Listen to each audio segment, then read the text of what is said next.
chers fidèles téléspectateurs, vous qui nous suivez à travers le 3W, nous les combattants.com, nous saluons en passant nos amis des 3W congoyalobi.net.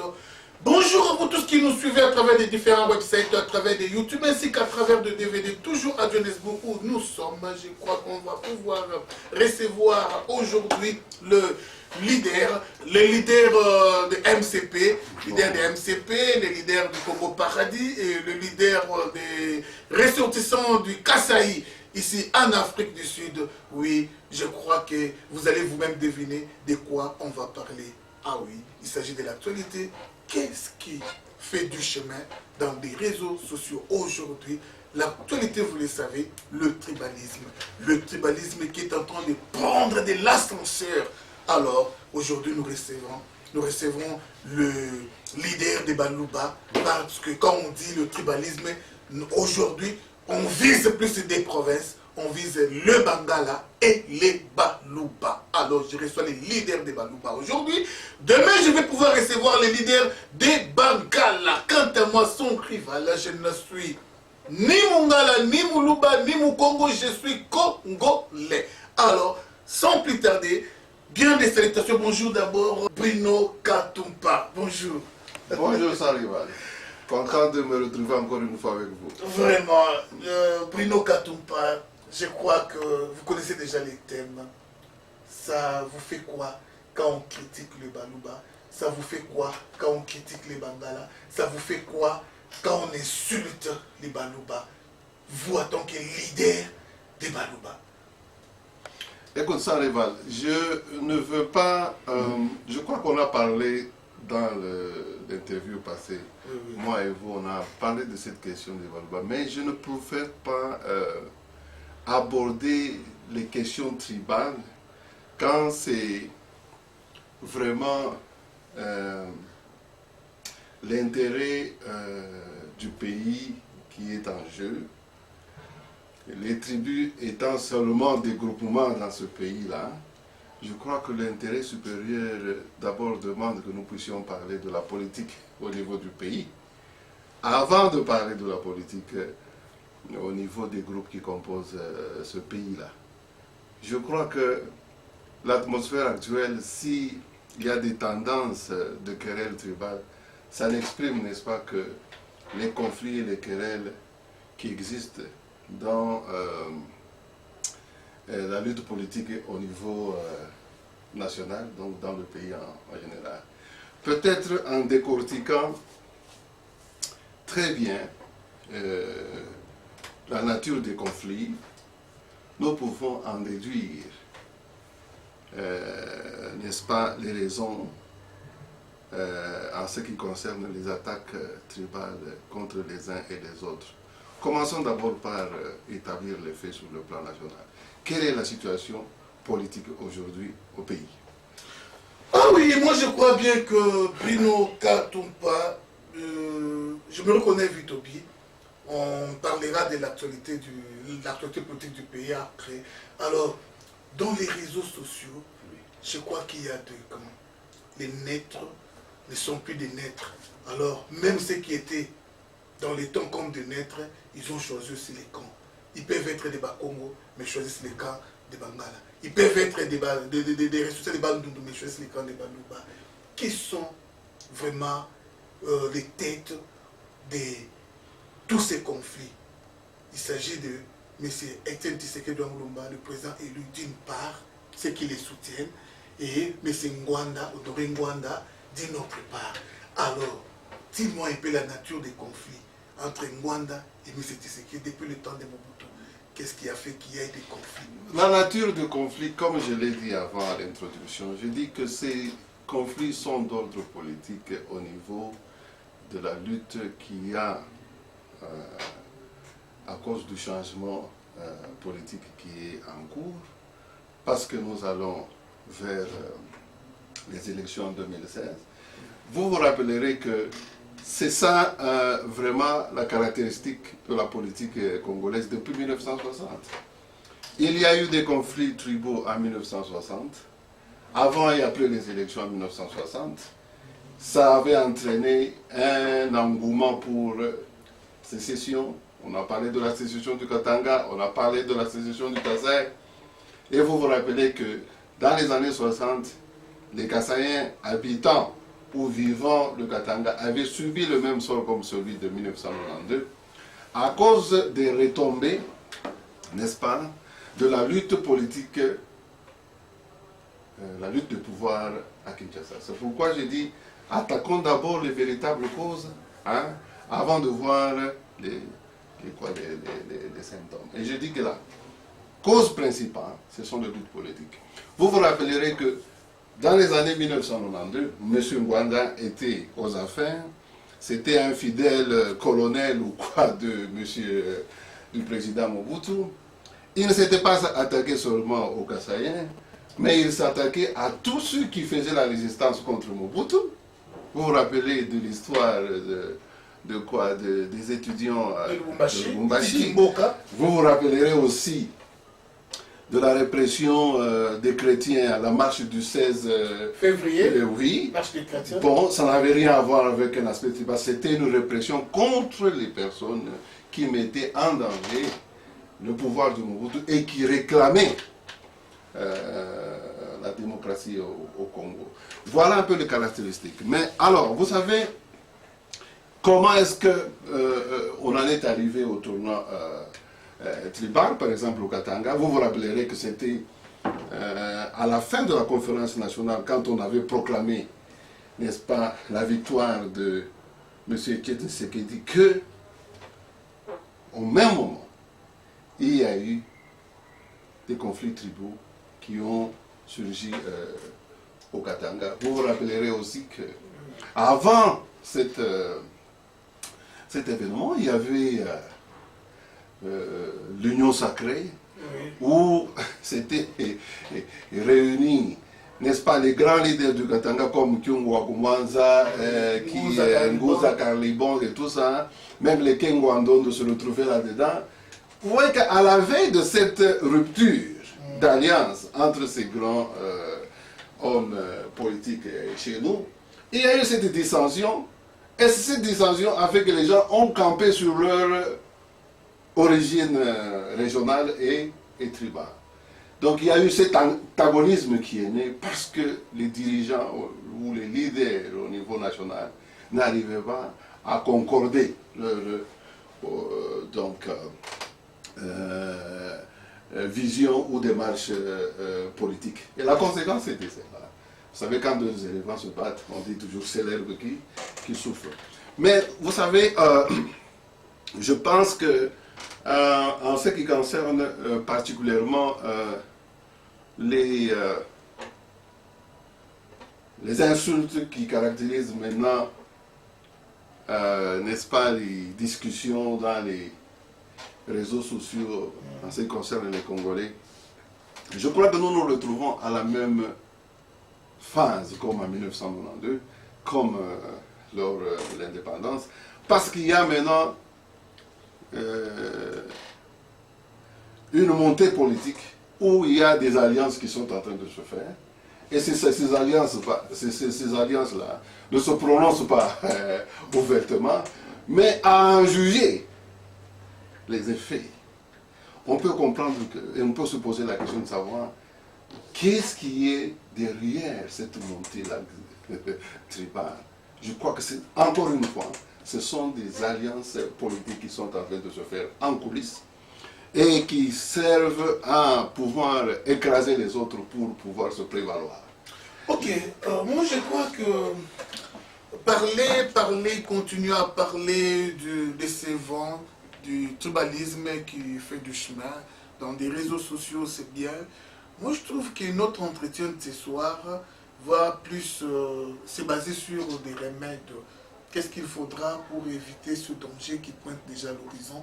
C'est-à-dire, ce tribalisme va nous amener où?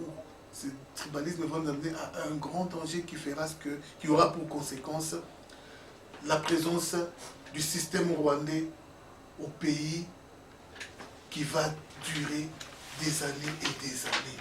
Et M. Kanambe risque de ne pas partir, même s'il est parti, et qu'on puisse vivre ce qu'on dit, déshabiller Saint-Pierre pour habiller Saint-Paul, qu'on puisse vivre un autre Kanambé au pouvoir. Alors, quels peuvent être les remèdes à l'heure qu'il est pour éradiquer ces mauvais vents du tribalisme? Qu'est-ce qu'on peut faire à l'heure qu'il est? Parce qu'Ngbanda est là, à la tête du tribalisme. Il y a aussi Tshisekedi du côté des Baluba.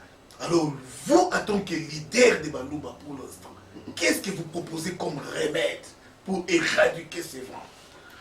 Bon, vous savez, quand vous parlez de Tshisekedi avec des Baluba, je crois que vous ne placez pas bien les choses dans leur contexte. Parce que Tshisekedi n'est pas,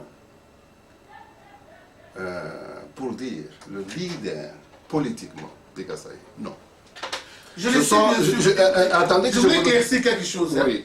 Je voulais aider les gens qui se cachent derrière les noms de Tshisekedi pour que je ne sois pas taxé Qui se cache derrière Tshisekedi? Quand on dit les Baluba. Vous voulez dire que les Baluba se cachent derrière Tshisekedi? Non, ces gens qui accusent les Baluba des tribalistes, pourquoi ils accusent les Baluba des tribalistes? Parce que les Baluba soutiennent Tshisekedi.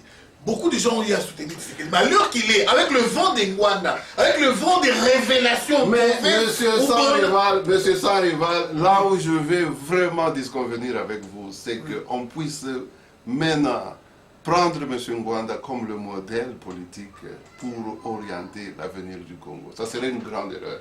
Si nous devons nous référer à l'histoire et au rôle que Ngwanda a joué, c'était un rôle destructif. Ngwanda ne s'était pas opposé seulement aux Baluba, il s'est opposé aux Congolais parce que la conférence nationale n'était pas une histoire des Baluba.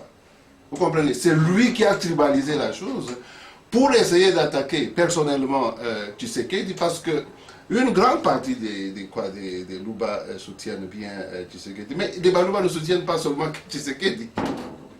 Et d'ailleurs, c'est ça là, vraiment le controverse qui existe aujourd'hui. Parce que certains Baluba aussi accusent Tshisekedi que le malheur qu'ils connaissent, c'est à cause de lui. Mais Tshisekedi ne s'est jamais déclaré comme leader des Baluba. Les Baluba se reconnaissent dans la lutte de Tshisekedi parce que c'est une lutte noble, une lutte pour le bien-être du pays. Donc il n'y a pas que seulement que les Baluba, les gens du Kivu aussi font la même chose. D'ailleurs, Tshisekedi a été bien élu aussi bien au Kivu que Bakongo. Il a eu beaucoup de voix là-bas. Donc je répète encore, c'est très dangereux d'essayer de prendre Ngwanda comme le modèle, alors que ce monsieur, je me rappelle d'ailleurs en parlant de ceci, de l'incident de l'arrestation de ce monsieur rwandais dont il fait allusion. Comment est-ce qu'on peut parler d'un Ngwanda qui va interférer dans l'arrestation de ce monsieur rwandais, alors que lui-même, Ngwanda, est accusé des mêmes faits au Congo? Mais ça, c'est vraiment, ça n'a pas de sens. Et c'est même lui-même qui fait son propre avocat pour défendre le bien fondé de l'acte qu'il pose, alors que nous avons le dossier de Ngwanda avec les étudiants de Lubumbashi, les chrétiens, la répression des chrétiens et le refoulement des Kasaïens au Katanga. Comment est-ce qu'aujourd'hui, même certains Kasaïens peuvent se mettre derrière ou ensemble avec Ngwanda pour essayer de trouver une direction politique? Ça n'a pas de sens. Avez-vous formulé une plainte contre M. Ngwanda à la CPI? Écoutez, ce n'est pas la première fois qu'on parle de ce dossier comment est-ce qu'on parle des dossiers des Kasaïens? Vous savez, c'est un dossier qui n'affecte pas seulement Ngwanda, mais qui aussi prend en compte le rôle qu'Ungwakumanza avait joué. Donc, vous savez, sur le plan des crimes commis au Congo, et quand vous voyez même dans le background ce qui s'est passé lors des élections de 2011, et même tout récemment avec les manifestations du 19, vous allez constater qu'il y a un blocus d'informations en ce qui concerne les réseaux ou les médias internationaux sur le Congo. C'est-à-dire les informations sur les soulèvements des Congolais contre les injustices du gouvernement ne sont pas diffusées. Vous allez vous rendre compte que, bon, écoutez, quand on parle de la fosse, des fosses communes, où il y a eu présumablement, je ne sais pas, 500 morts ou quoi, hein, on parle de ces fosses communes, alors que l'événement qui a causé la mort de ces gens n'a pas été diffusé. On a parlé, par exemple, on parle au Burundi, de ce qui arrive au Burundi. Vous entendez dire qu'il y a 2 ou 3 personnes qui sont mortes parce que, bon, il y a une répression de la police au Burundi. Mais au Congo, c'était pire que ça. Mais il n'y a pas de médias internationaux qui ont fait la diffusion directe sur ces événements. Donc vous constatez, la même chose est arrivée en 2011. Vous savez qu'en 2011, Tshisekedi est arrivé à Kinshasa. Il y avait un meeting au stade, je crois, du 20 mai, un meeting autorisé. Oui. Et finalement, le gouvernement a changé de position par rapport à ce meeting. Mais ils ont tiré sur les pauvres Congolais qui allaient à ce meeting. Et ça, il y a des images pour ça. Mais vous voyez que ce sont des dossiers comme ça qui existent, mais la communauté internationale ne fait ni pression sur le gouvernement, ne fait même pas diffusion suffisante de ce genre d'actes et de forfaits. Donc, vous constatez que, d'une part, nous ne sommes pas seulement ici dans victime des actes que le gouvernement chez nous perpètre, mais nous avons aussi cette victimisation du peuple congolais à cause de l'action de blocage d'informations qui sont compromettantes contre le gouvernement, parce que le gouvernement est soutenu par cette communauté internationale. Donc, vous voyez, dans ce climat, vous voyez encore quelqu'un comme Mwanda, qui bénéficie encore quelque part d'une certaine... comme s'il jouissait d'une certaine immunité, parce qu'il a commis des forfaits graves au pays. Mais je crois pas... la faute n'est pas seulement...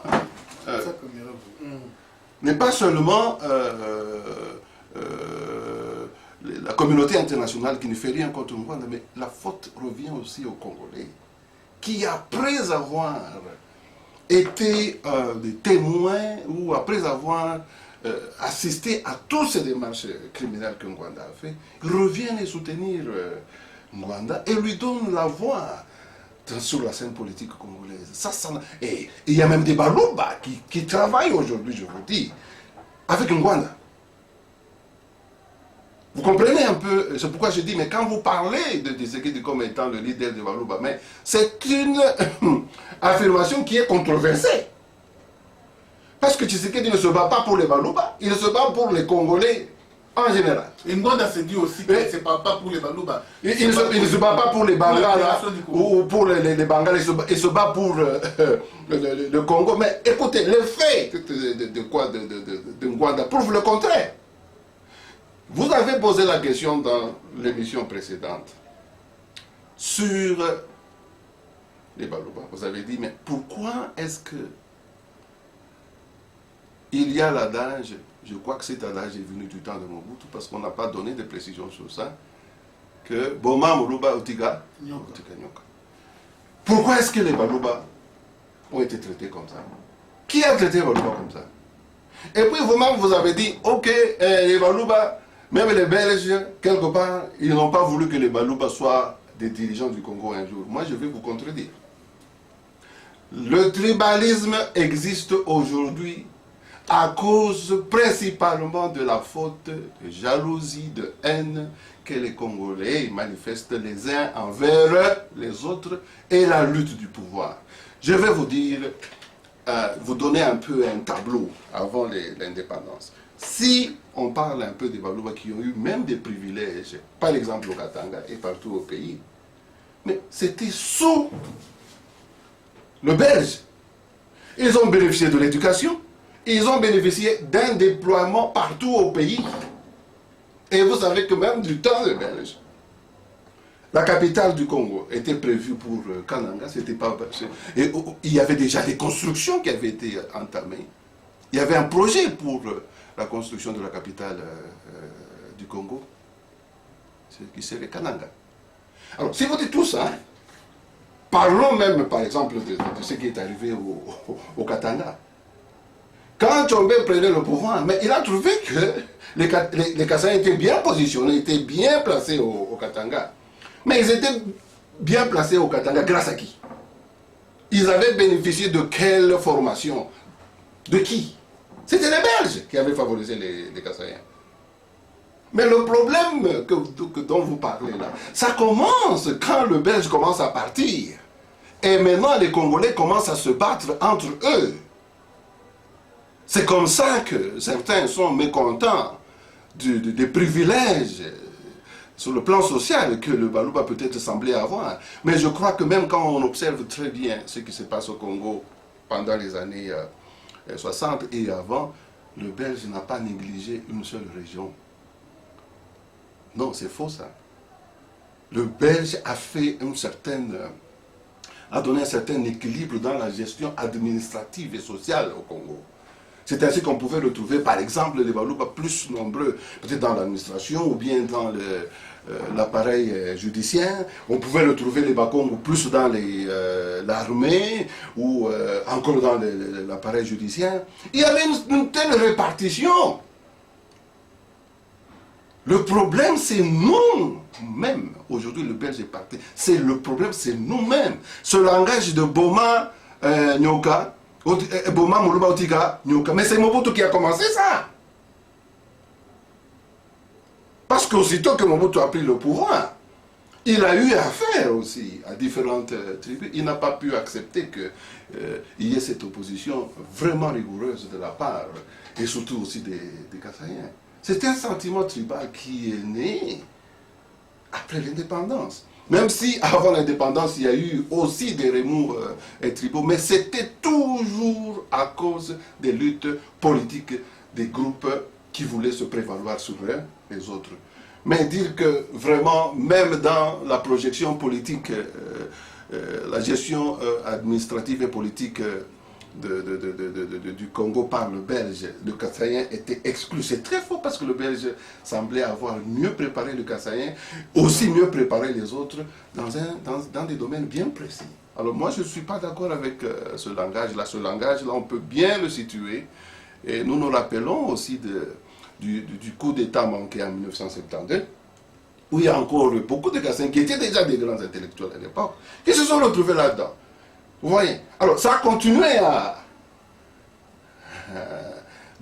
marquer Mobutu, parce qu'il a constaté que ce peuple était vraiment opposé à tout ce qui était un peu à côté. Et c'était pour de bonnes raisons, ce n'était pas pour une mauvaise cause. Alors, vous entendez parler, je crois que les Baluba sont les mal-aimés du Congo. Les Baluba, c'est vraiment les mal-aimés du Congo. Moi, je pense que, oui. Alors, Monsieur Bruno, quelle est la place que vous réservez à M. Mwanda alors qu'il ait vu tout ce qu'il a commis comme bévie? Est-ce que vous ne lui accordez pas un pardon au nom de tous les Baluba ou vous lui réservez une place à la CPI? Je crois que les Congolais doivent se réveiller. Ce n'est pas à moi ou à Tshisekedi ou à quelqu'un, un autre politicien de décider sur le sort de Ngwanda. Parce que les faits retenus contre Ngwanda sont connus. Et si les Congolais estiment que c'est vraiment les valeurs qui sont importantes pour diriger notre pays, les valeurs qu'ils découvrent en Ngwanda, de manipulation, ça serait vraiment regrettable pour le pays. Moi, je crois qu'avant toute chose, c'est une interpellation qu'on doit lancer à tous les Congolais pour qu'ils puissent vraiment prendre conscience de la responsabilité qu'ils ont en appuyant certaines personnes qui ont été contre leur bien-être. Parce que la conférence nationale, c'était une aspiration, pas d'un groupe, pas d'une tribu, c'était l'aspiration d'une nation, de tout un peuple, le peuple congolais. Et ce monsieur-là s'est opposé à cette aspiration-là en voulant promouvoir ou soutenir une hégémonie tribale. Parce que c'était vraiment difficile de voir partir son chef Mobutu et de voir la fin du règne de Ngwandi. Mais ça, c'est quelque chose qui doit être accepté. Qu'on ne peut pas avoir une tribu diriger le Congo éternellement. On doit accepter l'alternance Aujourd'hui, ça peut être un Mukongo, demain, ça peut être un Mungala, le lendemain, ça peut être un Muluba du Katanga, ça peut être quelqu'un de Kivu. On doit se préparer à accepter pacifiquement ces choses. Mais je crois que la direction dans laquelle le Rwanda voulait amener le Congo, c'est la direction que nous sommes en train de plaindre aujourd'hui, parce que les Congolais, je crois qu'ils voient et ils ne veulent pas qu'il y ait ce genre d'hégémonie tribale. Si elle venait même des Tutsis, parce qu'apparemment aujourd'hui, tous les Congolais semblent être d'accord que les Tutsis veulent avoir une hégémonie politique chez nous. Non, vous voyez, que ça vienne des Katangais, que ça vienne des Kassaïens, que ça vienne des Bangalo, des Bakongo, ce n'est pas bien. Il faut un État où nous avons la tolérance les uns des autres, où nous faisons la promotion de participation de tous les groupes dans les affaires de l'État, où on ne fait pas une discrimination contre un groupe ou l'autre. Et je vois que cet idéal-là, c'est l'idéal que moi je suis en train de militer pour avec le mouvement Congo Paradis, parce que maintenant avec l'idée ou les opinions qui commencent maintenant à faire vraiment rage, les opinions qui sont défendues par le Congo, par M. Ngwanda, j'ai l'impression que ce sont des opinions qui sont destinées à rendre notre pays un enfer. Ok, monsieur Bruno Katumpa, nous approchons petit à petit à la fin de notre temps. Je crois que, avant de fermer ces chapitres, j'aimerais que vous puissiez... Je veux parler un peu, Félix. Oui, on en parlera, parce qu'on ferme ce chapitre, maintenant nous abordons la politique du pays. Oui. Alors, à propos de ces chapitres du tribalisme, un mot à tous les Balouba qui vous suivent de partout, qui ont des nerfs surchauffés. Moi, je pense, le message que je devrais envoyer au Balouba est celui-ci. Ce n'est pas seulement au Balouba que j'enverrai ce message. Je suis Moluba, c'est tout à fait normal que je m'adresse au Balouba. Mais je m'adresse aussi à tous les Congolais, à tous les groupes tribaux au Congo. Appartenir à une tribu et une tribu, c'est une fierté pour chacun. C'est une identité qui est naturelle, que Dieu a donnée à chacun de nous. Je pense que si on parle du Congo en tant que paradis, on ne peut pas penser entrer dans ce paradis en oubliant sa famille. On entre dans le paradis et on souhaite que dans ce paradis, on puisse y jouir avec sa propre famille. Et je dis que moi, en tant que Muluba, ou quelqu'un du Kivu, ne peuvent pas songer, imaginer entrer dans ce paradis congolais en écrasant leur tribu ou en faisant disparaître leur tribu. Je vois que chaque tribu, chaque groupe a droit de se réjouir de ce paradis-là qu'est le Congo. Et si nous voulons... Et si nous ne voulons pas promouvoir cet idéal du bien-être et de l'intérêt commun, eh bien, nous serons faibles. Et nous ouvrirons la porte tout grand aux ennemis du Congo qui veulent contrôler le Congo, les mater et voler leurs richesses. Malheureusement, c'est ce genre d'handicap qui vont vraiment être le nôtre en suivant des discours comme celui de M. Ngwanda. Donc, en tout cas, pour moi, c'est mon idéal avec le mouvement Congo Paradis. C'est que nous puissions promouvoir... Donc pour vous, il faut mettre Ngwanda hors l'état de nuire. Moi, je veux que les Congolais se réveillent. Quand ils se battent, quand vous avez des combattants qui disent « nous sommes combattants, nous sommes en train de nous battre », il ne faut pas que ça se limite seulement à la rhétorique « nous voulons faire partir Kabila ». Il faut qu'ils aient un idéal pour lequel ils se battent. Si nous mettons Kabila à côté, qu'est-ce que vous cherchez pour le Congo? Quel est l'idéal politique, social pour le Congo? Nous devons apprendre à vivre dans cet idéal déjà maintenant. Ok, merci. Parlons de l'actualité politique.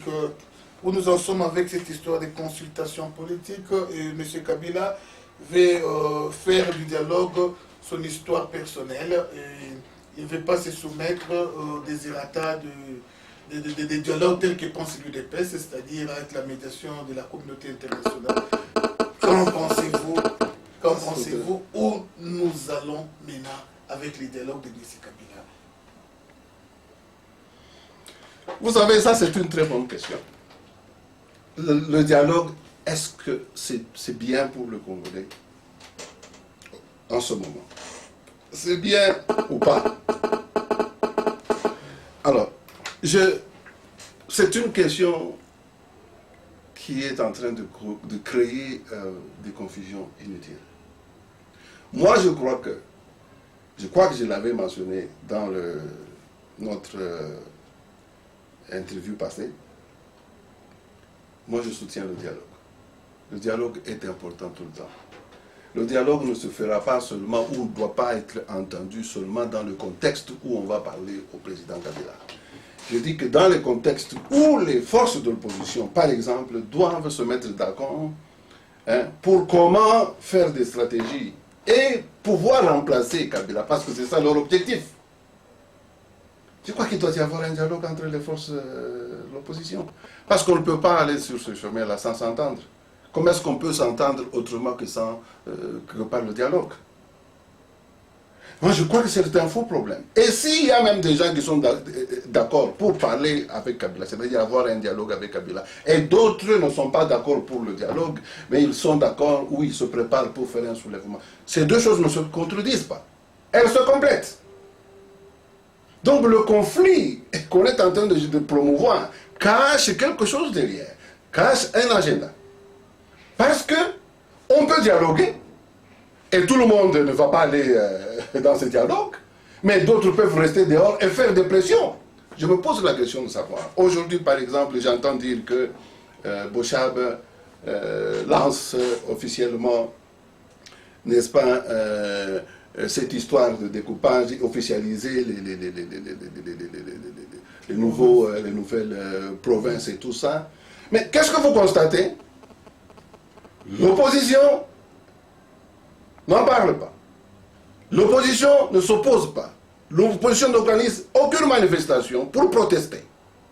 Ok? Voilà le danger que nous vivons. Lequel? C'est qu'on est distrait sur des questions qui ne peuvent pas nous distraire. Dialogue, dialogue, dialogue. Où est le mal du dialogue? Soulèvement. Si moi je suis d'accord pour le soulèvement, que je le fasse.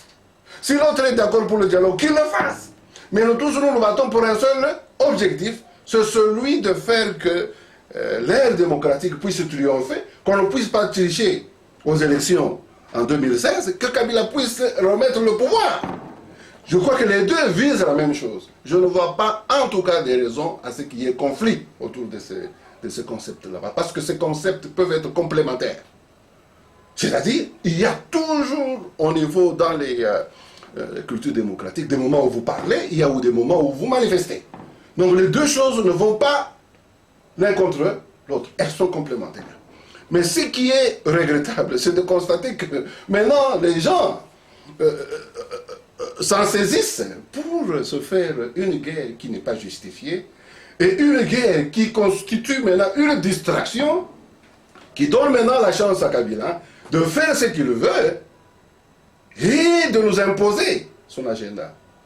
Et c'est la question que je me pose maintenant. Les gens qui sont en train de s'attaquer les uns les autres, parce que je vois que ceux qui attaquent plus, quand on voit la nature des attaques et des injures sur les réseaux sociaux, ça va dans une seule direction. C'est-à-dire, on attaque Tshisekedi parce qu'il parle du dialogue. Mais je commence à me poser la question de savoir quel est l'agenda de ces gens qui attaquent Tshisekedi, parce que je ne vois pas. Est-ce qu'ils n'ont pas autre chose à faire? Par exemple, de faire des manifestations, comme ils prétendent, pour s'opposer, s'ils disent qu'ils ne sont pas d'accord avec le dialogue, mais alors qu'ils s'opposent en faisant des manifestations pacifiques, mais pas bloquer ceux qui veulent le faire, et puis, alors tout le monde ne fait rien. Ça va profiter à qui? Ça profite à Kabila. Alors, moi, si je fais une réflexion, une analyse objective là, je vais dire que les gens qui sont en train de créer ce conflit, une distraction inutile, ils ont un agenda, peut-être de protéger Kabila. Ah oui, ça c'est... C'est-à-dire, je peux terminer un peu ma réflexion sur ce plan-là, sur ce point-là. Je dis, écoutez, on dit que notre objectif, c'est de faire en sorte que Kabila ne nous amène pas dans le glissement, ok? Et nous, il pense qu'il ne faut pas lui offrir le dialogue, parce que si on entrait dans le dialogue, il va aller au glissement. Alors, ce que les autres disent, ils prétendent qu'il faut seulement faire le soulèvement populaire.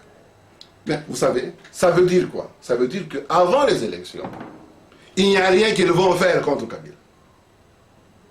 C'est-à-dire que Kabila peut mener des actes qui vont compromettre même les échéances électorales et même préparer son glissement.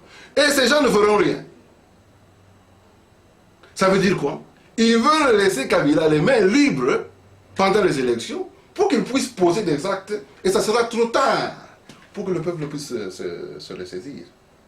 Et je crois que, ça c'est mon analyse, hein, mon humble analyse, je pense que les gens qui s'opposent au dialogue n'ont pas de raisons fondées parce que ne pas faire quelque chose en ce moment pour sécuriser le processus de démocratie électorale, pour forcer Kabila à se prononcer sur son statut, mais ces gens là-bas donnent la chance à Kabila de faire ce qu'ils veulent. Voilà pourquoi, pour moi, faire la pression sur Kabila dans le dialogue, c'est aussi important que se manifester de manière pacifique. Les deux démarches sont complémentaires. Ok, merci. Nous sommes arrivés à la fin de notre tranche. Je crois qu'on va pouvoir donner peut-être le mot de la fin pour la tranche d'aujourd'hui à notre invité, M. Bruno Katumpa. Mais avant cela, il faut que je vous dise que quand il y a bataille quelque part, on se bat tout autour du nom de Tshisekedi, dialogue, Ngwanda, ceci, cela, mais Matata Mponyo est en train de voler d'une façon vertigineuse. Voilà. L'Afrique du Sud l'a vraiment déclaré. Matata Mponyo, vraiment, je pense que il a volé plus même que Mozito. Et beaucoup de gens n'en parlaient pas.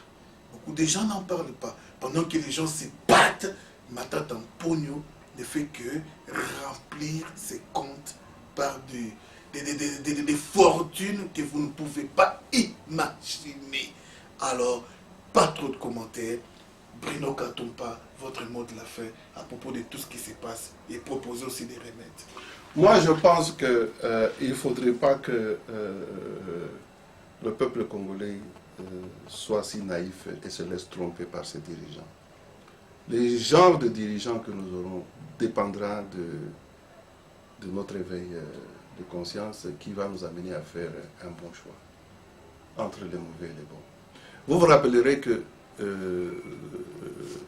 les élections de 2006, nous avions eu le cas Mbemba et Kabila. Apparemment, si aujourd'hui Mbemba se retrouve en prison, c'est parce qu'il aurait reçu une grosse somme d'argent de Kabila. Et voilà la conséquence. Mais il faut que je rappelle aussi qu'en 2011, il y a eu des personnes comme Kamere qui ont participé aux élections. Il y a eu aussi Tshisekedi qui a participé aux élections.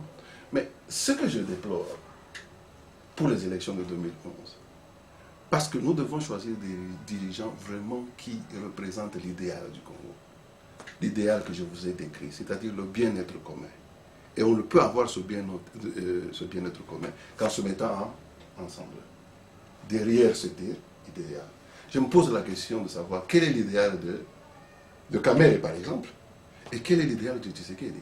Pourquoi? Parce que je ne comprends pas qu'encore une fois, à la veille des élections de 2016, que je le vois difficile la possibilité que Kamere, encore une fois, se mette d'accord et vont chemin ensemble avec Tshisekedi pour faire partir Kabila dans l'intérêt du bien-être du peuple congolais et de la nation. En tout cas, ce qui m'amène à croire que c'est plutôt pour des intérêts tout à fait personnels que certains des belligérants politiques sont en train de travailler. Et j'interpelle ces personnes. Au lieu d'être en train de s'accuser dialogue, c'est le moment de démontrer au peuple congolais que ces gens veulent se battre pour l'intérêt d'un seul peuple et de se mettre ensemble pour se battre pour cet intérêt. Ce n'est pas en tout cas le moment de dégénérer dans une lutte qui même va plus bas et va nous faire encore une mauvaise réputation aux yeux de la communauté internationale. Parce que c'est une réputation qui est dans la communauté internationale, que les Congolais, quand ils sont reçus, ils ne font que parler les uns du mal des autres. Ils ne font que se combattre. Mais alors, c'est une preuve que les gens ne se battent pas pour l'intérêt du peuple. Ils se battent pour leur propre intérêt personnel. Il est temps que le peuple puisse se réveiller et prendre conscience de ce genre de dirigeants et de se choisir des dirigeants convenables. Voilà, j'ai dit. Vraiment bravo, merci, qui commence bien, finit bien. Merci Média Médina pour l'attention que vous avez prêtée à cette émission. Merci Lozati Biji. Merci vraiment. Je voulais parler d'un aspect qui est très important. Oui. Il faut que j'ajoute ça. Il faut que j'ajoute ça. Vous allez un peu jouer sur... Un aspect que je voudrais vraiment effleurer. Dans ce qui ressort des conflits actuels, des conflits politiques. Et parce que cela se fait principalement autour des personnalités et des organisations politiques. Je parle ici de l'UDPS, je parle de Félix Tshisekedi et je parle de son père. Je vais vous donner l'impression que j'ai et l'analyse que je fais de ce qui ressort de ces conflits ici. J'ai comme l'impression que à l'intérieur, dans le parti UDPS, comme à l'extérieur, les gens se préparaient pour voir la fin des jours sur le plan politique de M. Etienne Tshisekedi. Ça n'engage que moi. J'en fais une lecture de cette façon-là.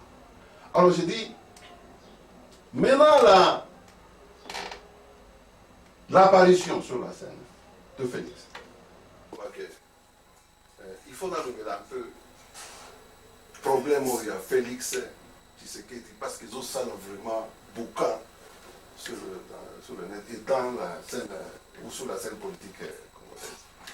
Donc je disais ceci. J'ai l'impression que pour beaucoup de politiciens, ils ne voulaient pas ou ils voulaient n'est-ce pas, voir la fin du jour sur le plan politique de M. Tshisekedi, qui est parti en convalescence pour un certain temps. Ça s'est produit aussi il y a quelque temps, je crois il y a 7 ans, hein, vous vous rappelez avec cette histoire de Belgique. Donc, ça veut dire que là, le retour sur la scène politique du Tshisekedi dérange beaucoup de gens. Ils voulaient les voir. Il voulait le voir peut-être partir et être exclu de la course politique. Ça, c'est ce que je fais comme lecture. Et surtout, ce qui dérange, et c'est surtout les jeunes politiciens ou les aspirants, grands leaders de demain, de voir que Tshisekedi est toujours en forme, qu'il est en train de récupérer, mais en plus de ça, il est un peu revigoré par la présence de son fils qui est encore jeune et qui a l'espoir de faire encore un long chemin. Et je crois que cet état des choses, ça crée la jalousie. Ça crée aussi la jalousie. Ça crée une crise où l'espoir de certains se voit brisé. Je crois que c'est une interpellation ici pour ceux qui veulent être des grands leaders. Une interpellation, parce que le chemin que Tshisekedi a suivi pour être ce qu'il est, en tout cas, c'est une preuve que ce n'est pas un chemin aussi facile. Parce que si c'était un chemin facile, ces gens pouvaient se passer de Tshisekedi et faire des exploits et se faire populaire autant que Tshisekedi sans l'attaquer. Moi, je crois que, en ce qui concerne les Congolais en général, ou en ce qui concerne même particulièrement les Kassaïens, Tshisekedi n'est pas un leader des Kassaïens, c'est un leader des Congolais. Si les Kassaïens ont l'ambition d'avoir un leader propre à eux, que ce leader puisse émerger, que les Kassaïens puissent aller derrière lui. Tshisekedi n'empêche pas l'émergence d'un tel leader. Parce que je vois que même dans le cercle des Kassaïens, il y en a qui sont en train d'accuser injustement Tshisekedi. Mais est-ce que Tshisekedi empêche aux Kassaïens de se prendre en charge? Ou c'est lui qui doit ordonner l'émergence d'un leader pour diriger les Kassaïens? Parce que c'est ça l'aspiration des Kassaïens. Moi, je pense que c'est les Kassaïens eux-mêmes qui doivent se prendre en charge. Et aspirer à se gérer en tant que tel, si cela est leur désir. Alors, je disais que le fait que Félix ressurgit à côté de son père, et moi, je trouve que c'est vraiment logique. Parce qu'au moment où le leader est en convalescence, il a plus besoin de sa famille que de quelqu'un d'autre. Et je trouve que c'est tout à fait normal qu'il soit entouré par sa femme et par son fils. Et d'ailleurs, même si son fils voudrait vraiment se prévaloir un rôle dans l'avenir, mais qu'est-ce qui est vraiment surprenant sur la scène mondiale ou internationale de politique? Aux États-Unis, qui sont les grandes démocraties, on a vu des membres de famille se succéder pour être des présidents. La famille Kennedy, c'était le cas. La famille Bush, c'est le cas. Les Clinton, aujourd'hui, la femme et le mari se suivent. Mais en France, c'est la même chose avec Marine Le Pen et sa fille. L'important, c'est de préserver l'idéal et la démarche ou la philosophie politique de ce parti-là. Tant que la personne peut représenter correctement cette philosophie, mais écoutez, ça ne doit pas faire un problème. Mais ce qui est un peu étonnant... Tonton Bruno, entre nous, j'ai peur que M. Mobake atine le kake. J'ai peur que M. Moleka abomo pamba. Eh bien, le message que j'envoie, que je donne pour ces gens-là, c'est qu'ils ont encore du temps et pour prouver de quoi ils sont capables. Et ils ne doivent pas chercher à se faire des leaders sur le dos de M. Tshisekedi ou sur la disparition sur la scène politique de M. Tshisekedi. Ça, c'est vraiment de la tricherie. Et je pense que si aujourd'hui Dieu a permis que M. Tshisekedi soit encore en vie, c'est une bénédiction quelque part pour l'UDPS ou pour le peuple congolais, pour voir que la plupart des gens qui ont joint l'UDPS là-bas, le parti le plus chéri des Congolais, l'ont joint pour pouvoir, n'est-ce pas, se positionner afin d'hériter de cette position là-bas aussi autant enviée.